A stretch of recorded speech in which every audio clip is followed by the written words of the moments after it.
Hi hello friends, good morning. ఏం చేస్తున్నారు? ఇవాళ నేను సింపుల్గా, ఫాస్ట్గా, టేస్టీగా క్యారెట్ రైస్ ఎలా ప్రిపేర్ చేయాలన్నది చూపిస్తాను ఫ్రెండ్స్.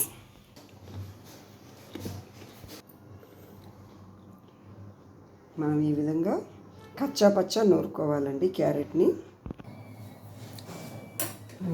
క్యారెట్ కచ్చా పచ్చా నూరుకున్న తర్వాత, మిక్సీ పట్టుకున్న తర్వాత స్టవ్ వెలిగించుకొని ఒక కడాయి పెట్టుకొని, కడాయి హీట్ ఎక్కిన తర్వాత కొంచెం గీ వేసుకోవాలి.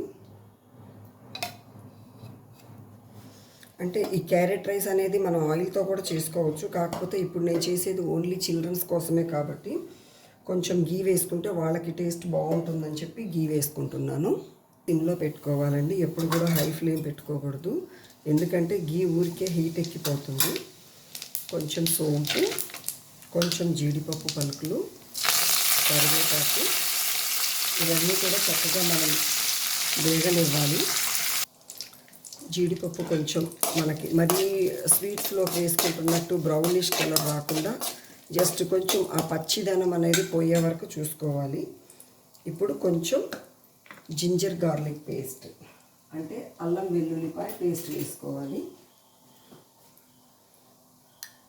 నేను తీసుకున్న 3 క్యారెట్స్కి ఇంత క్వాంటిటీ సరిపోతుంది.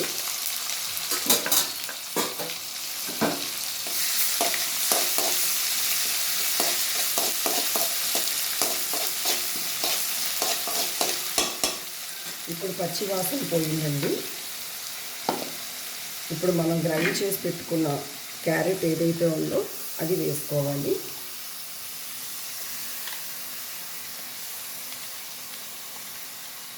అంటే ఇదంతా కూడా మరీ ఫైన్ పేస్ట్గా అవసరం లేదండి, కొంచెం కచ్చా పచ్చగా మిక్సీ పట్టుకుంటే సరిపోతుంది. ఎందుకంటే మనకు మరీ ఫైన్ పేస్ట్ అనుకోండి అన్నంలో ముద్దగా అయిపోతుంది. మనం వేసుకునే రైస్కి ఇంత సాల్ట్ అయితే సరిపోతుందండి. ఇప్పుడు ఒక్కసారి స్పాచులా తోటి కలిపెట్టుకోవాలి.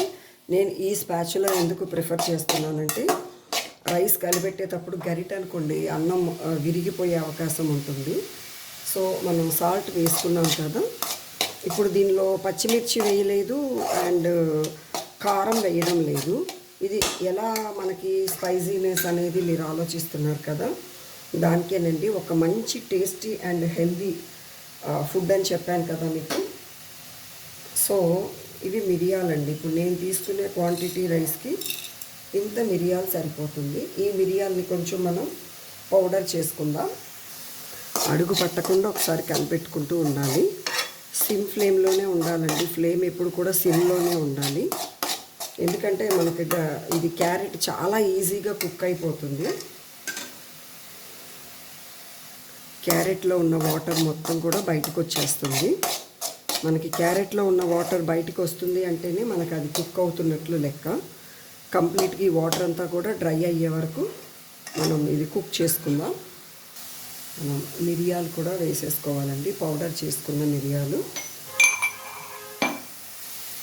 ఒక్కసారి ఇదంతా కూడా ఫైన్గా కలిగి పెట్టుకోవాలి.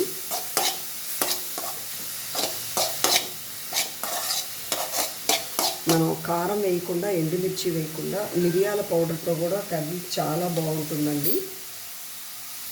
మనకి క్యారెట్ కంప్లీట్గా కుక్ అయిపోయిందండి. ఇప్పుడు రైస్ వేసుకుందాం.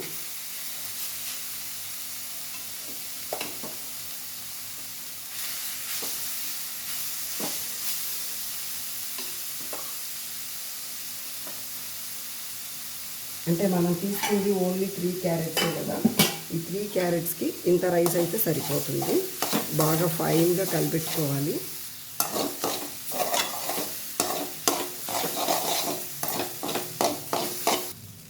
చూడండి, మనకి చక్కగా క్యారెట్ రైస్ రెడీ అయిపోయింది. దీనిలో మనం దించే ముందు మళ్ళీ ఒక్క స్పూన్ గీ వేసుకుంటే రెడీ అండి, వేడి వేడి క్యారెట్ రైస్ రెడీ. సాల్ట్ సరిపోయిందో లేదో ఒక్కసారి టేస్ట్ చూద్దామండి. అన్నీ కూడా పర్ఫెక్ట్గా సెట్ అయిందండి. చాలా అంటే చాలా నెయ్యితో తాలింపు పెట్టాం కదా, ఆ మోహం అన్నమాట. యమ్మీ క్యారెట్ రైస్ రెడీ అయిపోయిందండి. ఎంత కలర్ఫుల్గా ఉందో చూడండి. ఫైనల్లీ కొంచెం నెయ్యి వేస్తున్నాను. మళ్ళీ చిన్నపిల్లలు కదండి, కొంచెం నెయ్యి వాడచ్చు, నో ప్రాబ్లం. మనకైతే కొంచెం నెయ్యి తక్కువ వాడాలి, కానీ చిన్నపిల్లలకి కొంచెం యూస్ చేయొచ్చు నెయ్యి. మా వీడియో కనుక మీకు నచ్చినట్లయితే ప్లీజ్ లైక్ చేయండి, కామెంట్ చేయండి. మీకు ఇంకా ఎటువంటి వంట కావాలి అనేది కూడా నాకు కామెంట్ సెషన్లో తెలియచేయండి ఫ్రెండ్స్. ఫస్ట్ టైం కనుక మా ఛానల్ చూస్తున్నట్లయితే సబ్స్క్రైబ్ చేయండి, లైక్ చేయండి, కామెంట్ చేయండి, షేర్ చేయండి. అదేవిధంగా మీరు ఇచ్చే ఒక కామెంట్, ఒక లైక్ మా వీడియోని మరికొంతమందికి దగ్గర చేస్తుంది. Please friends, try to understand me. మరొక సరికొత్త వీడియోతో మీ ముందుకు వచ్చేస్తాను. Welcome back to Latha's World అంటూ. Thank you.